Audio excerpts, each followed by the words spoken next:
vez mais os grupos de cidadãos eram avaliados pelo seu papel, pela sua intervenção, pela forma como representavam ou não o meio em que estavam inseridos. E que cada vez mais o cidadão se tinha diluído numa outra forma de participação, pelo qual ele era valorizado ou desvalorizado, que era o consumidor. Ou seja, a pessoa passava a estar integrada no seu meio pela ordem, no sentido em que ela consumia mais ou menos. Um bom consumidor tem um bom emprego, tem uma família, tendo uma família consome mais, não sei o quê, entra numa lógica de organização social plena, em que aí consome de uma forma total, diariamente.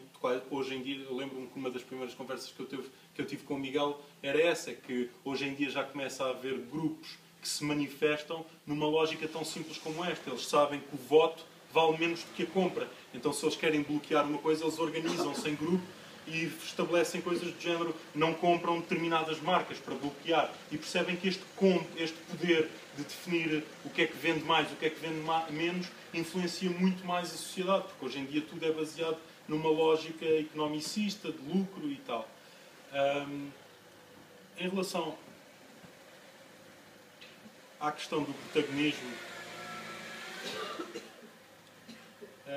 a questão do protagonismo é muito complicada, porque as pessoas hoje em dia definem muito menos o meio do que são definidas pelo meio.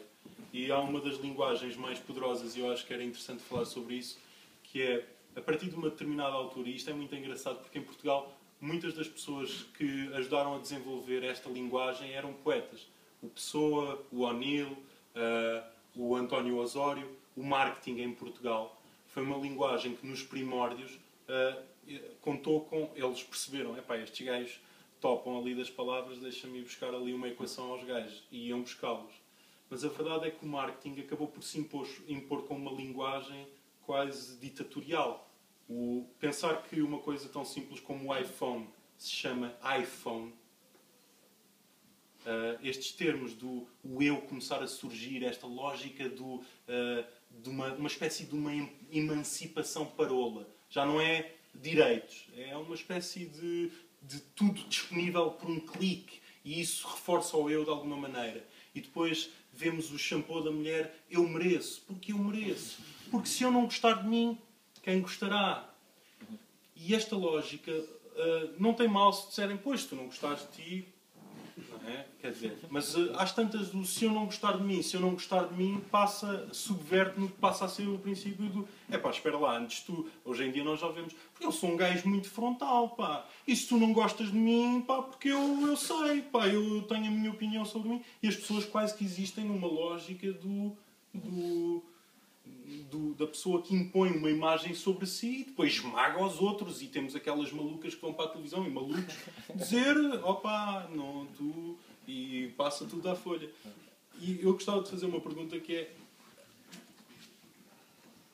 nós falámos sobre houve ali uma pessoa que perguntou, este livro é obviamente o teu livro em que tu tens uma abordagem mais com uma preocupação social.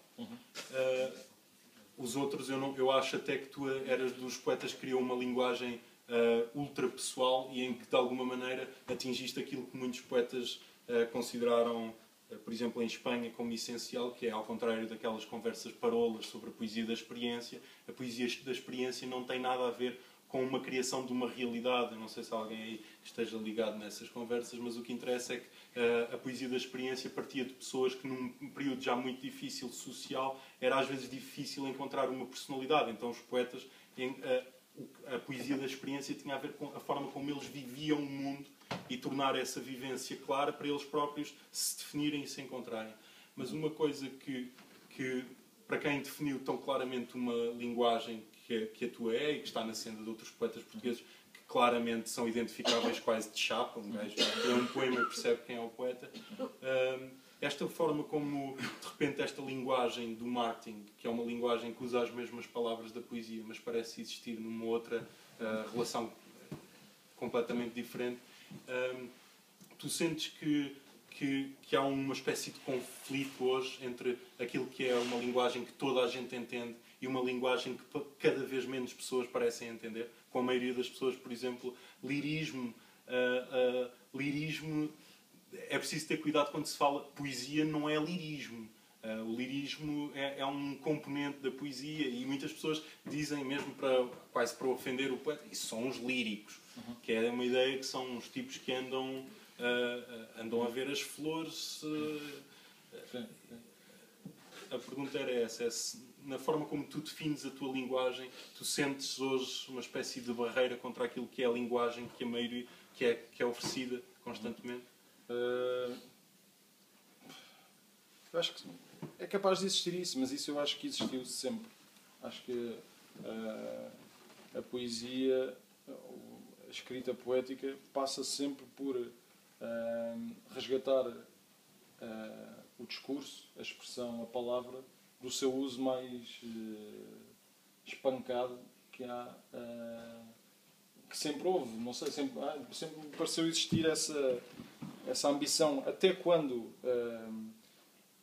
a linguagem cede e se apropria de formas bastante cotidianas de falar, pretende fazê-lo como que fazendo ressaltar o que pode estar ali encerrado e que normalmente não se tropeça nisso. Não é? Portanto, eu acho que a perspectiva da escrita de um poema passa sempre por como é que ia dizer, dignificar a língua, não no sentido mais bacoco, mas no sentido de reinventá-la ou declará-la de uma forma que seja nova, de alguma forma nova e diferente do uso que fazemos e que temos necessariamente de fazer. Quer dizer, não há muito como escapar a isso. Mas pegando nisso também e na questão do protagonismo, acho que vou dizer um poema. É um poema que estava aqui a falar com o Manuel há bocado. Este foi um dos poetas que eu descobri através do Bukowski. E é um canadiano e chama-se Al Purdy. Não sei, este poema acho que tem a ver com o que é que a poesia pode fazer e qual é o protagonismo da poesia. Estou a beber cerveja com flores amarelas numa claridade subterrânea e é evidente que sou um homem sensível. E reparando que também o empregado é um homem sensível, falo-lhe da sua cerveja. Digo-lhe que a cerveja que ele tira é metade peido e metade mijo de cavalo e toda ela maravilhosas flores amarelas. Mas o empregado não é assim tão sensível como eu supunha, pelo olhar que acaba de me lançar, e não tem apreço pela minha requintada analogia. A um canto, dois tipos fazem discretamente amor, no breve prelúdio ao infinito. Na outra ponta, uma luta peculiar permite que os bebedores ponham de lado a banda desenhada e assistam com interesse, tal como eu assisto com interesse. Um baixote rijo afinfa num outro tipo e persegue-o sangrando até à casa de banho e afinfa-lhe novamente, derrubando-o entre feias flores vermelhas sobre os mosaicos. 3 minutos depois, vem apavilhar-se até à mesa onde o seu amigo bêbado está sentado com um outro amigo e dá-lhes uma coça que os vira de pernas para o ar, e eu vejo-me obrigado a contorná-los a caminho da minha mija. Sendo eu um homem sensível, digo-lhe com toda a brandura: não devias ter entornado essa cerveja com as belas flores lá dentro.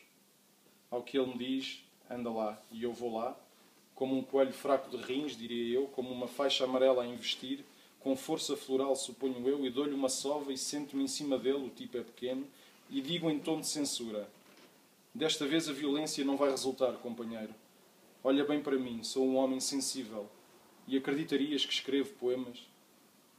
Mas via-se a dúvida estampada na sua cara às avessas, em todas as caras, aliás.